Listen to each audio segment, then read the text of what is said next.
اللهم صل وسلم بارك على سيدنا شفيعنا حبيبنا نبينا مولانا محمد بارك وسلم. الحمد لله الحمد لله نحمده ونستعينه ونستغفره ونؤمن به ونتوكل عليه ونعوذ بالله من شرور أنفسنا ومن سيئات أعمالنا. من يهده الله فلا مضل له ومن يضلله فلا هادي له. ونشهد أن لا إله إلا الله وحده لا شريك له. ونشهد أن سيدنا وسندنا مولانا محمدا عبده ورسوله. أما بعد فأعوذ بالله من الشيطان الرجيم. بسم الله الرحمن الرحيم. إن أول بيت وضع للناس للذي بمكة مباركا وهدى للعالمين. فيه آيات بينات مقام إبراهيم ومن دخله كان آمنا ولله على الناس حج البيت من استطاع إليه سبيلا ومن كفر فإن الله غني عن العالمين. وقال رسول الله صلى الله عليه وسلم: والحج المبرور ليس له جزاء إلا الجنة، أو كما قال عليه الصلاة والسلام: رب اشرح لي صدري ويسر لي أمري واحلل عقدة من لساني يفقهوا قولي. اللهم صل على سيدنا محمد وعلى آل سيدنا محمد بارك وسلم في كلام أولنا.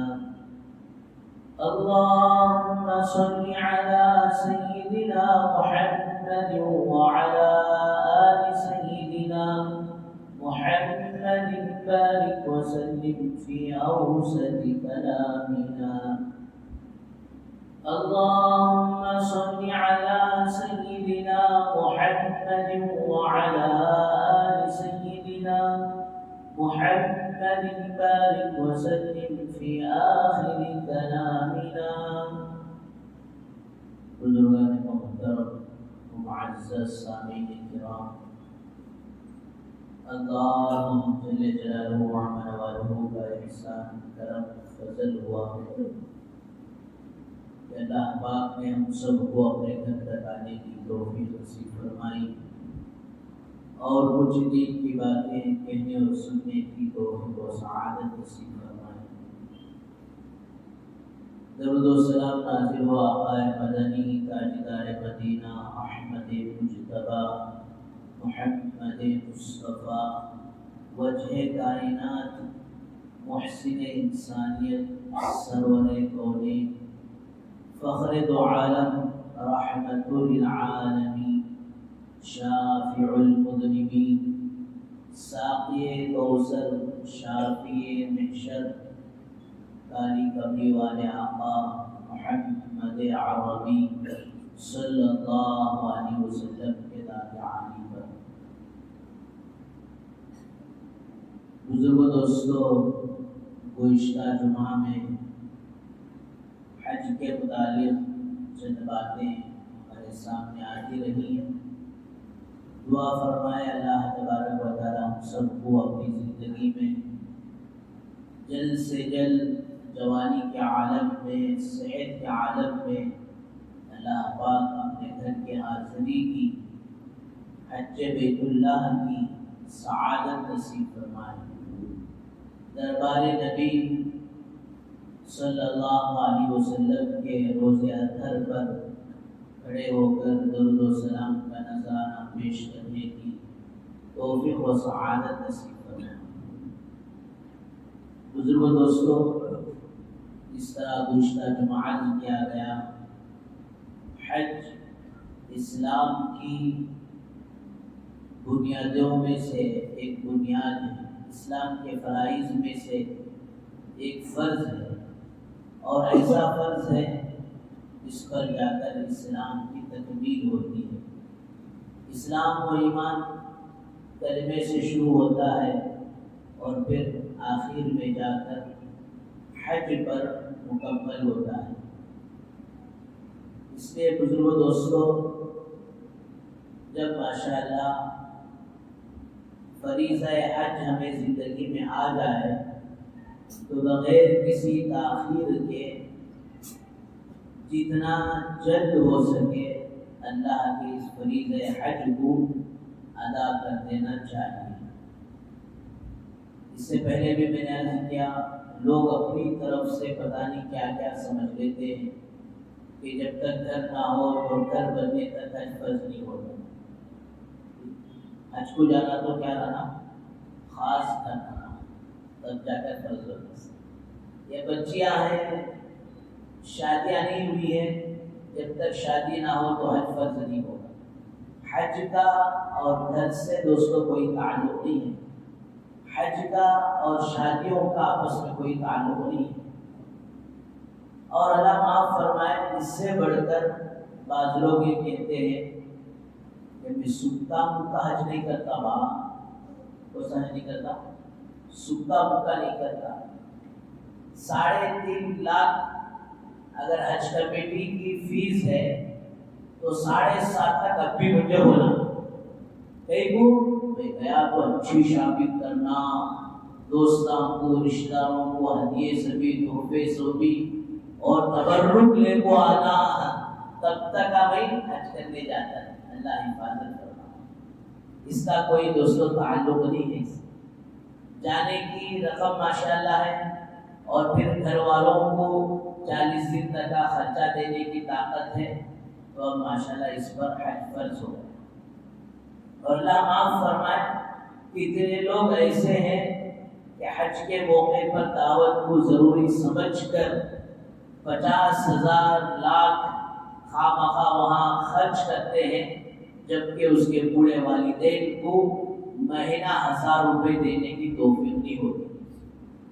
اور حج کو جاتے ہیں تو تبرک کے نام پر 2-2.5 لاکھ کا ایسے وہاں سے یہ وہ بلا بدتر لے کر آتے ہیں، جبکہ ان کے خاندان کے غریب بہنیں، غریب رشتہ دار ان کو مہینہ بھر تو دور کی بات سالانہ بھی کچھ دینے کی توفیق نہیں ہوتی۔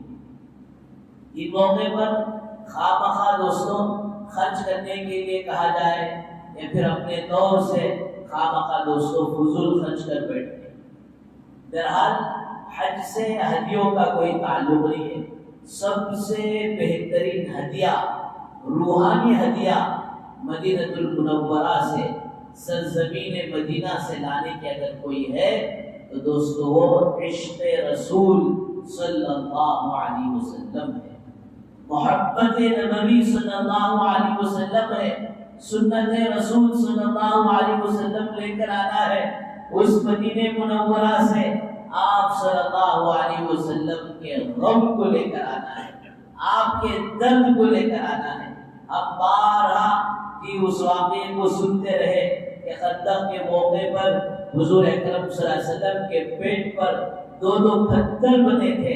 اب وہ مدینہ منورہ جا کر خندق کی سرزمین، خندق کی جگہ اور خندق کے پاس جو مساجد ہیں ان سب کو اپنے آنکھوں سے دیکھ کر آتے ہیں، یہ مشاہدہ کر آتے ہیں، مناظرہ کر آتے ہیں۔ اس کے بعد ماشاءاللہ اب تو وہ واقعہ اور بھی زیادہ ہمارے دل و دماغ میں رس جانا ہے بس جانا ہے، یہ لے کر آنا تھا۔ اس لیے شاعر کہتا ہے اگر تیرے دل میں درد نبی ہے، اگر تیرے دل میں درد نبی ہے، تو جہاں کہیں بھی ہے مدینے میں ہی ہے۔ اگر تیرے دل میں درد نبی نہیں تو مدینے میں رہ کر بھی مدینے میں نہیں۔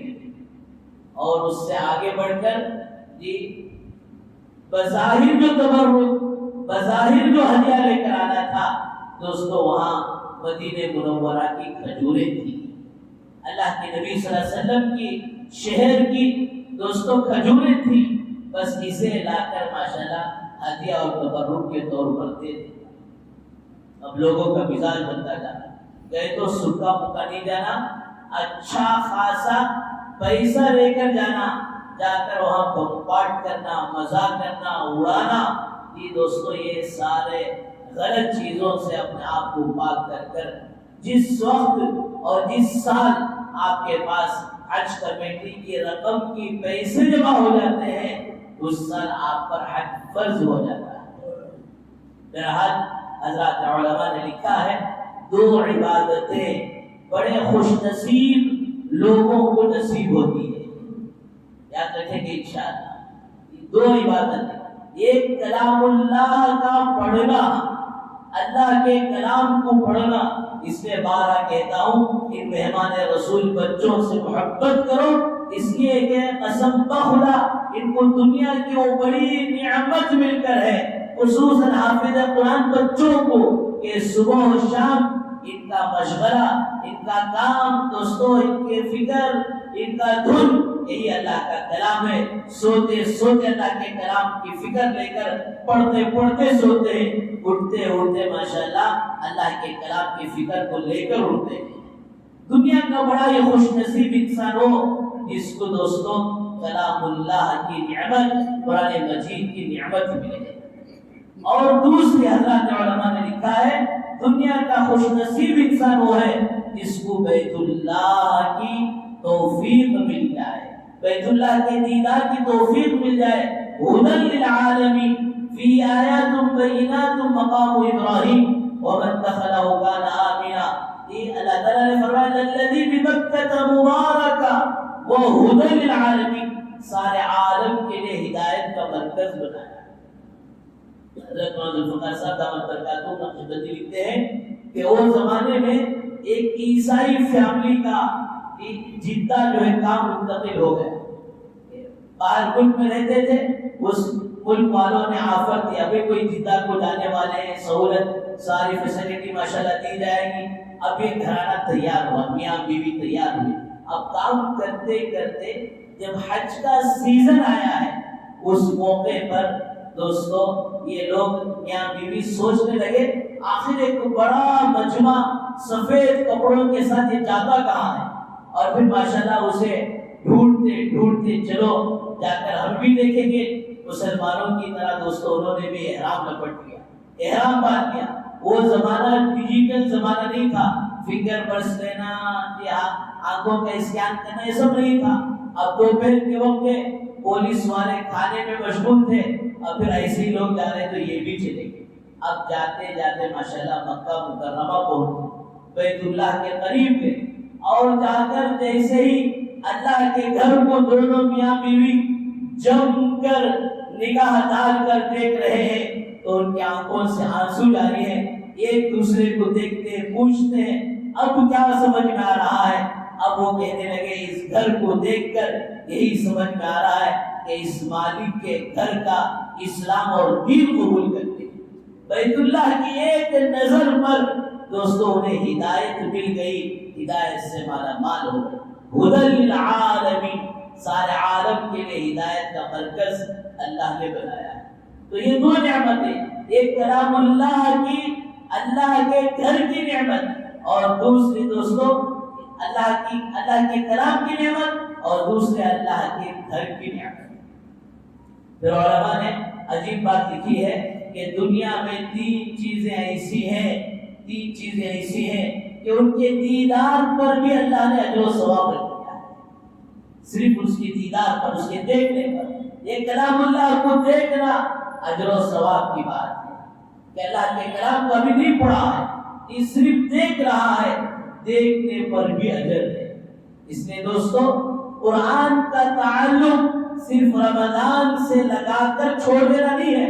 رمضان میں قرآن سے محبت اور قرآن کا مشغلہ تمام مشغلوں سے، تمام ذکر و اذکار سے زیادہ ہونا ہے، اور پھر غیر رمضان میں بھی اللہ کے کلام سے تعلق ہو۔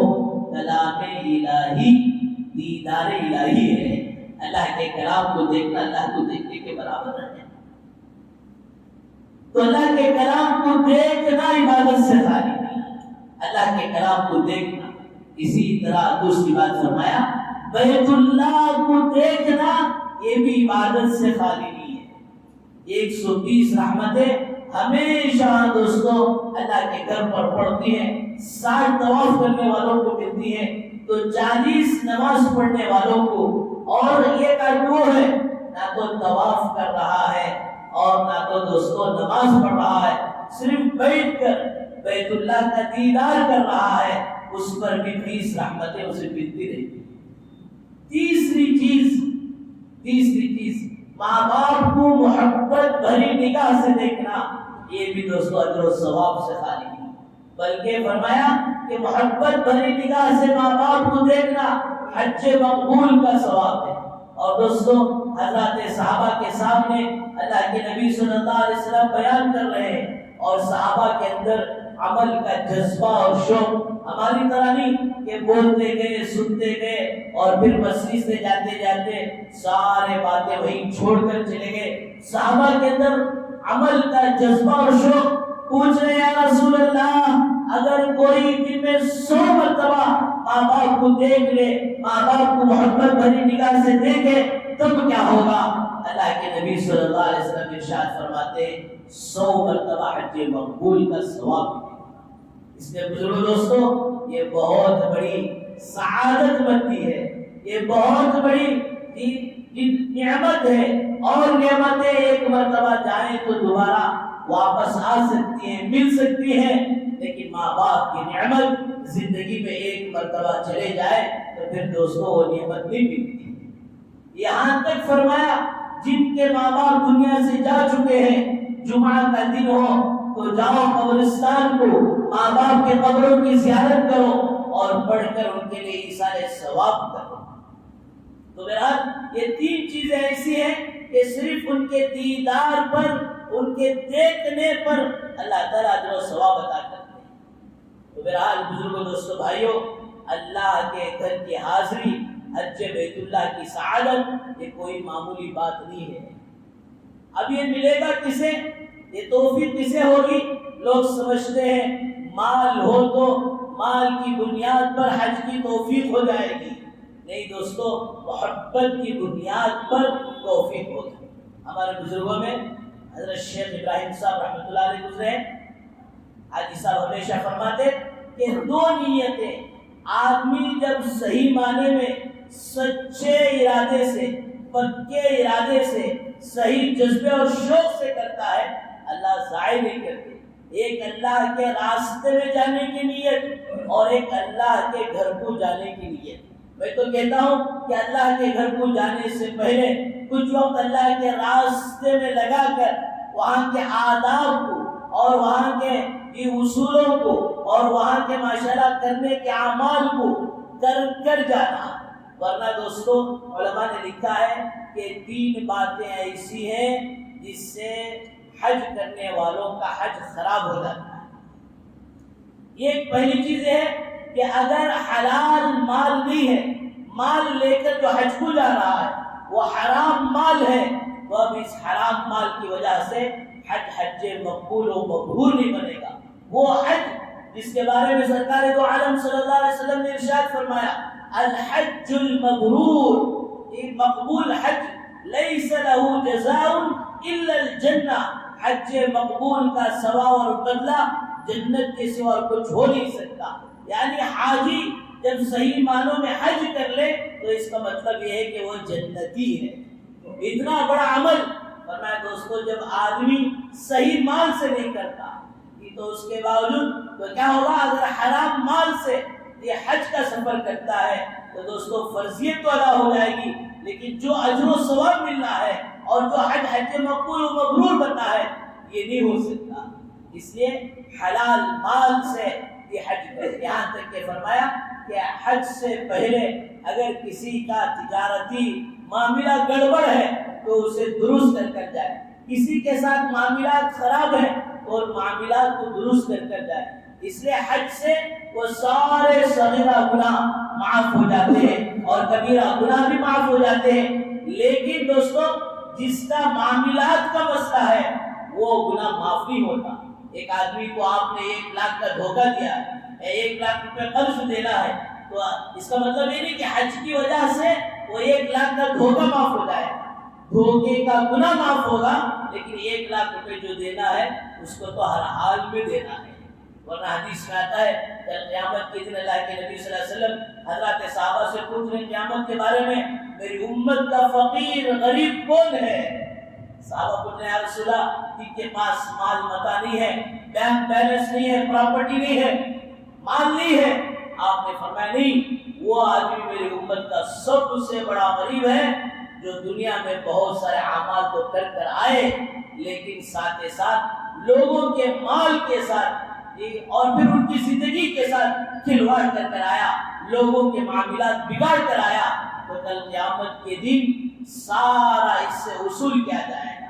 کسی کو دھوکہ دیا، زکوٰۃ کا ثواب چلا گیا، کسی کا کچھ مال کھایا تھا، نماز کا ثواب چلا گیا، اور کسی سے کچھ کیا تھا، عمرے کا ثواب چلا گیا، حج کا چلا گیا، یہاں تک آنے والے آتے رہیں گے، اب یہ خالی ہو جائے گا تو آنے والے کے گناہ اس پر ڈالتے جائیں گے یہاں تک کہ اس کو جہنم میں لے جا کر پھینک دیا جائے گا۔ تو بزرگوں دوستو حج کو جانے سے پہلے ضروری ہے کہ جہاں مال حلال اور پاکیزہ لے کر جانا ہے وہی دوستو معاملات کو درست کر جانا ہے۔ کوئی آدمی بڑا ہے، روڑی ہے، فلاں ہے، اس کے ڈر پر تو اس کا مال ادا کر دیا، اس کا حق ادا کر دیا، لیکن کوئی غریب آدمی جو تیرے سامنے منہ نہیں کھول سکتا تو اس کا مطلب یہ نہیں کہ اس کے مال کو ضائع کر کے چلا جا، اس کے حق کو ضائع کر کے چلا جا۔ کسی کو کسی موقع پر گالی دی تھی تو اب جانے سے پہلے ضروری ہے کہ اسے معافی تلافی کر تو میرا دوستو پہلی بات تو یہ ہے کہ حج جہاں خراب ہوتا ہے وہ حرام مال کی وجہ سے، اس لیے حلال اور پاکیزہ مال لے کر جائے۔ یہ صرف حج کے لیے نہیں، ہر عمل میں مسلمان کو چاہیے کہ حلال اور پاکیزہ مال کا استعمال۔ مسئلہ پوچھا مولانا میرے پاس 1 کروڑ روپے ہے، کتنا زکات نکالنا؟ کون سے بھی ایک ٹوپی کا لیتا 100 کروڑ، ارے وہ تیرا پیسہ ہی نہیں ہے تو پھر اس پر زکات کہاں سے آئے گی؟ تو بزرگ دوستو عبادت قابل قبول ہونا ہے، عبادت کے اندر نورانیت آنا ہے، تب یہ حلال مال کا ہونا ضروری ہے۔ زکات ادا کرنے کے لیے روزوں کے بارے میں تو علماء نے لکھا کسی کا حرام مال ہے وہ مال کو یوز نہ کرے، کسی کے پاس پاکیزہ مال ہے تو وہ مال کو قرض لے کر اس سے روزہ افطار کرے، روزے سحری اور افطاری کا نظام کرے، ورنہ حرام مال سے رکھا ہوا روزہ قابل قبول نہیں ہر معاملے میں۔ اسی طرح بزرگ دوستو دوسری چیز حضرات علماء نے لکھا ہے حج جو خراب ہوتا ہے، حج جو اتنی بڑی عبادت ہے جو ضائع ہو جاتی ہے وہ ہے دکھاوے کی وجہ سے۔ اس لیے جہاں تک ہو سکے اپنے اس عمل کو چھپا کر کیا جائے، جہاں تک ہو سکے کہ اس بات کی کوشش ہو کہ ہمارے اندر ریاکاری نہ آئے اور دکھاوا نہ آئے۔ حضرت شیخ الہند رحمۃ اللہ علیہ جی بخاری کا درس دے رہے اور پھر ماشاءاللہ کلاس سے فارغ ہو کر باہر کی وہاں جو سائیکل کی رکشہ گاڑی ہوتی ہے وہ رکشہ گاڑی میں بیٹھنے جائے تو حضرت کے ایک چہیتے آدمی تھے، وہ دوڑتے ہوئے آیا، حضرت آپ تو کلاس پڑھا کر پیدل جاتے تھے، آج کیا بات ہے کہ آپ جو ہے رکشے میں بیٹھ کر جا رہے ہیں؟ حضرت مجھے شک ہو رہا ہے کہ ایسا تو نہ ہو کہ آپ حج کے سفر پر جا رہے ہیں۔ حضرت کیا بول رہی؟ ہو سکتا ہے۔ جواب میں کیا ہو سکتا ہے؟ حضرت میرا بھی ارادہ ہے حج کا، یہ میں آپ کے ساتھ ہو جاؤں؟ بھئی یہ تو ایک ساتھ تو ہماری ٹکٹ نہیں ہے، آپ ہو سکے تو وہاں فلان گیٹ پر فلان جگہ میں۔ ہر بات پر جب وہ آدمی سوال کر رہا تھا تو حضرت کا جواب ہے ہو سکتا ہے، ہو سکتا ہے۔ کتنی بڑی شخصیت اگر آپ اعلان کرتے تو سارا یہ گھرانہ اور سارا محلہ، ساری بستی، سارا گاؤں آپ کو چھوڑنے کے لیے، آپ کے دیدار کے لیے، آپ سے ملاقات کرنے کے لیے، دعاؤں کی درخواست کرنے کے لیے امنگ پڑتا، پورے کا پورا جمع ہو جاتا مجمع، لیکن آپ کسی کو کہے بغیر ماشاءاللہ حج کے سفر پر جائیں۔ اللہ معاف فرمائے دوستوں، یہ بہت ہی اہم بات ہے کہ بعض دفعہ سفر پر جانے کے لیے، ایئرپورٹ چھوڑنے کے لیے اتنا مجمع جمع ہو جاتا ہے کہ خود لے جانے والے بھی اور وہاں کے ایئرپورٹ کا عملہ بھی یہ دیکھ کر لوگوں کو پریشان ہو جاتا ہے۔ کوئی بازو ہٹنے کے لیے تیار نہیں ہوتا، سائڈ میں کھڑنے کے لیے تیار نہیں ہوتا۔ اب لوگ عجیب عجیب بہانے بناتے ہیں، بھائی نہیں ہمیں ایئرپورٹ دیکھے نہیں، اس کے واسطے جاری سے۔ ارے ایئرپورٹ بھی کوئی دیکھنے کی چیز ہے، جب تو جائے گا وہ تو ضرورت کی چیز ہے، جب دیکھ لے گا۔ پلینا دیکھے نہیں، پلین دیکھنے کی چیز ہے، وہ تو ضرورت کی چیز ہے۔ اب اس طرح بہانہ بنائیں گے تو آپریشن تھیٹر بھی آپ نے نہیں دیکھا ہے، جا کر دیکھ لو، ڈاکٹر دکھا دیں گے نہیں۔ جب ضرورت پڑے گی، اللہ حفاظت فرمائے، جب جائیں گے تو بزرگوں دوستو، ایک فرض ادا کرنے کے پیچھے یہ لوگ اس طرح کے سفریں کرنا اور پھر چھوڑنے کے نام سے نمازوں کو قضا کرنا، یہ اچھی بات نہیں ہے۔ بہرحال دوسری چیز حضرات علماء نے یہ لکھا ہے کہ دکھاوے کی وجہ سے حج خراب ہو جاتا ہے۔ اور تیسری چیز فرمایا سیکھ کر نہیں جانا۔ اس میں کہتا ہوں کہ ہمارے کرناٹک سے جتنے حجاج کرام جانا تھا پرائیویٹ نہیں بلکہ حج کمیٹی سے، وہ تو چلے گئے۔ جن لوگوں پر حج فرض ہو چکا ہے، یعنی 3.5 لاکھ کی رقم آپ کے پاس پڑی ہے، آپ نے حج نہیں کیا، تو ضروری ہے کہ 1 سال تک آپ ڈرتے رہے، استغفار کرتے رہے، آئندہ سال کا جذبہ اور شوق نیت ابھی سے کرے۔ ایسا نہ ہو کہ سال آنے سے پہلے انتقال ہو جائے اور حج کی سعادت سے محروم ہو کر نہ چلے جائے۔ ڈرتے رہنے کی ضرورت ہے، ایک بات۔ دوسری چیز، ابھی سے ماشاءاللہ واکنگ کرنے کی عادت ڈالو۔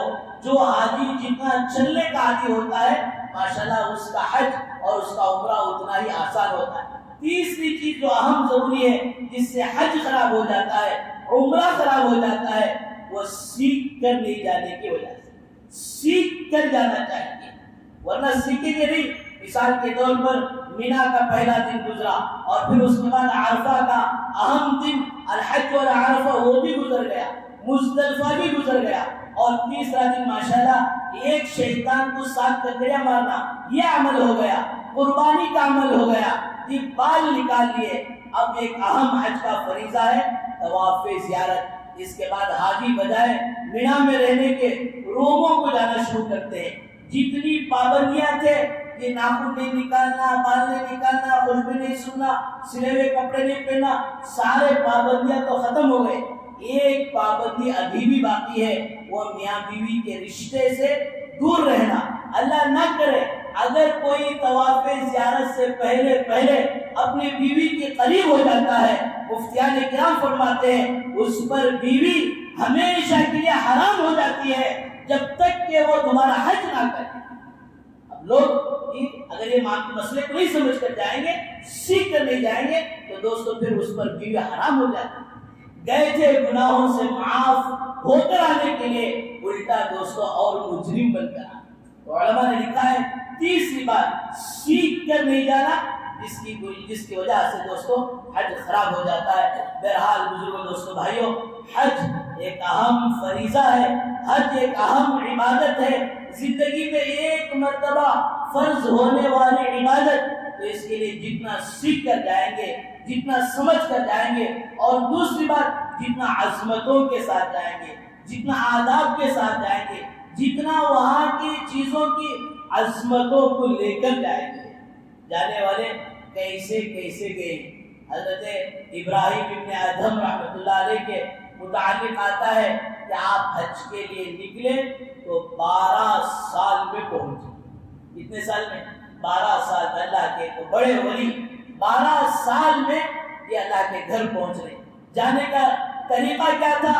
ایک قدم رکھتے تو 2 رکعت نفل پڑھتے، پھر دعا کرتے، پھر آگے بڑھتے۔ فرمایا دوستو اس طرح محبتوں کے ساتھ، عظمتوں کے ساتھ۔ فرمایا کہ ایسا فریضہ اگر آدمی ادا نہیں کرتا ہے تو دوستو اس پر یہ بڑی سخت وعید ہے۔ سیدنا حضرت عمر فاروق رضی اللہ عنہ فرماتے ہیں میرا دل چاہتا ہے کہ سارے عرب کے یہ حکام کے پاس یہ پیغام بھیجوں، اور وہ پیغام بھیجنے کے بعد وہ لوگ جا کر سروے کریں، دیکھیں جن لوگوں پر حج فرض ہو گیا تھا اور وہ حج نہیں کیے ہیں تو ان پر جزیہ عائد کر دیں، ان پر ٹیکس لگا دیں، فَإِنَّهُ غَيْرُ مُسْلِمٍ، اس لیے کہ مسلمان نہیں ہے۔ مسلمانوں کے ملکوں میں غیر مسلمان اگر رہتا تھا تو فرمایا اسے ٹیکس دے کر جزیہ دے کر رہنا پڑتا تھا، تو اس پر فرض حج ہو چکا تھا، اب نہیں کیا ہے تو گویا غیر مسلم ہے، اس لیے ان سے اب ٹیکس وصول کیا جائے۔ بلکہ ایک حدیث میں تو یہاں تک بات ملتی ہے کہ جس آدمی پر حج فرض ہو گیا اور حج ادا کیے بغیر مرا، کل قیامت کے دن اس کے پیشانی پر کافر لکھا ہوا ہوگا۔ اس لیے بزرگوں دوستو اسے ہلکے میں نہ لیں، سستے میں نہ لیں۔ جن پر حج فرض ہو جاتا ہے اور حال میں حج ادا کرنے کی فکر، اس طرح میں شروع میں عرض کیا، مال کی بنیاد پر نہیں بلکہ اللہ جب توفیق دیتے ہیں اس توفیق کی بنیاد پر یہ ماشاءاللہ اللہ تعالیٰ حج کی سعادت دیتے۔ اب سوال ہوگا بولے صاحب دو باتیں بھی تمہیں بول دینا، مال رہے تو جا نہیں سکتے، توفیق ہے تو جا سکتی، اب یہ توفیق کیسے ملے گی؟ فرمایا توفیق ملے گی طلب پر، اندر سے آدمی کے اندر طلب ہو، اندر سے آدمی کے اندر شوق ہو۔ فرمایا جس پر حج فرض نہیں ہوا کم سے کم وہ عمرہ کر لے۔ جس آدمی نے دنیا میں آ کر بیت اللہ کو نہیں دیکھا، اللہ کے گھر کو نہیں دیکھا، اگرچہ کہ وہ ساری دنیا دیکھے، فرمایا اس نے کچھ بھی نہیں دیکھا، اندر سے طلب ہو۔ جس قبلے کے بارے میں ہم یہ کہہ رہے ہیں اعلیٰ رخ میرا کعبہ شریف کے، اگر وہی کعبہ جب آنکھوں کے سامنے ہو تو کتنا مزہ آئے گا۔ جس نبی پاک صلی اللہ علیہ وسلم کی احسانات ہم پر ہیں، اس نبی کے دربار پر حاضری، من زار قبری وجبت لہ شفاعتی، جس نے میرے روزے کی زیارت کی اس پر میری شفاعت واجب ہو جائے۔ آدمی کے اندر سے طلب پیدا ہو، شوق پیدا ہو، جذبہ پیدا ہو، پھر دوستو اللہ تعالیٰ توفیق بھی عطا کرتے ہیں۔ ورنہ کئی لوگ حج فرض ہونے کے باوجود، بلکہ ایک امام تو یہاں تک یہ فرمائے کہ میں دیکھتا ہوں جن لوگوں پر حج فرض ہو جاتا اور حج کیے بغیر مر جاتے تو ان کی جنازے میں بھی شریک نہیں ہوتا۔ اس لیے بزرگ دوستو اندر سے طرف ایک چونٹی ایک چیونٹی یہ حج کا ارادہ کرتی ہے تو اللہ تعالیٰ اس کے لیے نظام کرتے ہیں۔ کبوتر وہاں پہنچتا ہے اور پھر ماشاءاللہ یہ اس کے پیر پر سوار ہوتی ہے اور وہ کبوتر لے جا کر اسے کعبۃ اللہ کو پہنچاتا ہے، وہ 7 چکر کا طواف کرتی ہے اور پھر اللہ کے حضور میں سجدے میں گر جاتی ہے۔ حضرت جنید بغدادی رحمۃ اللہ علیہ کے پاس ایک نوجوان غریب فقیر آدمی آ کر حضرت سے دعا کی درخواست کی، حضرت آپ دعا کریں کہ اللہ پاک مجھے اپنے گھر کی حاضری کی حج بیت اللہ کی سعادت عطا کرے۔ پھر حضرت نے کہا اللہ تیرے لیے خیر و عافیت کا معاملہ فرمائے، سفر کا انتظام کرے۔ حضرت نے اپنے پاس سے 1 درہم دیا۔ ایک آدمی پڑوس میں تھا، اس نے بولا بھائی تیرے اوپر حج فرض نہیں ہے تو کیوں خواہ پریشان ہو رہا؟ کہا ارے محنت اور کوشش تو ہمارے بس میں ہے، جتنا ہمارے بس میں اتنا تو ہم کریں۔ پھر حضرت نے فرمایا فلاں جگہ اس درہم کو لے جا کر کھڑے ہو جاؤ جہاں حج کا قافلہ گزرتا ہے۔ اب بغداد میں جا کر ماشاءاللہ حج کا جہاں ماشاءاللہ قافلہ گزرتا ہے وہاں کھڑا ہوا، دل میں دعا کر رہا ہے۔ ایک قافلہ آیا، ایک جماعت آئی، پھر آ کر جو اسے سلام کی اور پوچھا بھائی کیا حج کے لیے جانا چاہتے ہیں؟ ہاں حج کے لیے جانا چاہتے ہو۔ دیکھو ہمارے پاس یہ ایک جماعت جو ماشاءاللہ جا رہی تھی، اس میں ایک ساتھی بیمار ہو گیا، وہ حج کے لیے چل نہیں سکا تو راستے سے واپس ہو گیا، لیکن اس کی سواری اس کا سامان سب ہمارے ساتھ ساتھ چل رہا ہے، اچھا ہے کہ آپ اس سواری کو استعمال کریں۔ دوستوں اس اونٹ پر بیٹھا اور ماشاءاللہ حج ادا کیا، حج کے ارکان پورے کیے، اس کے بعد مدینہ طیبہ گیا۔ مدینہ طیبہ کی حاضری کے بعد جب واپسی میں یہ آنے کا موقع تھا تو لوگ جو ہے شاپنگ کرنے گئے۔ اب دماغ میں کہا وہ زمانے میں شاپنگ تھی کیا؟ شاپنگ کا مطلب یہ ہے کہ کچھ تبرکات، یہ ٹوپی وغیرہ، مسواک وغیرہ، کھجور وغیرہ خریدنے گئے تو اس بیچارے کو بھی ساتھ لے کر گئے، اب تک آپ ہمارے ساتھ ہیں، اب بھی ساتھ ہیں۔ ماشاءاللہ ساری اس کی ضروریات کی چیزیں، کھجور وغیرہ سب دلایا، اور اس کے بعد واپس ماشاءاللہ اسی سواری سے لے کر آئے کہ بغداد میں اترا، حضرت جنید بغدادی رحمۃ اللہ علیہ کی خدمت میں گیا اور جا کر وہ 1 درہم حضرت کا واپس دے دیا۔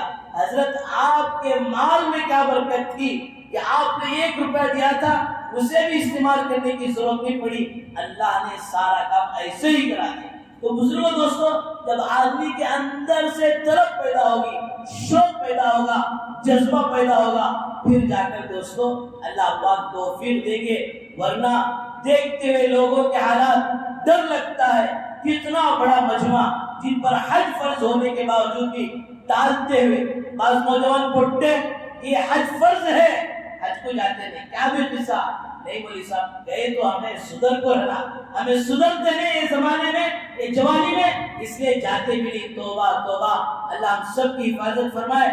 مر گیا تو مسلمان نہیں مرے گا، نصرانی اور یہودی ہو کر مرے گا، نیت صحیح کر کر جا، اللہ حج کی بھی توفیق دیں گے، بدلنے کی بھی توفیق دیں گے۔ اللہ تعالیٰ سے دعا فرمائے اللہ پاک ہم سب کو اپنے گھر کے حاضری کی، حج بیت اللہ کی جلد سے جلد جوانی صحت کے عالم میں اللہ پاک حاضری کی توفیق و سعادت نصیب فرمائے۔ جتنے لوگ اس سال گئے ہیں ساروں کے حج کو اللہ حج مقبول و مقبول بنائے۔ وآخر دعوانا الحمدللہ رب العالمین۔ جو حضرات سنت میں پڑھ لیں اس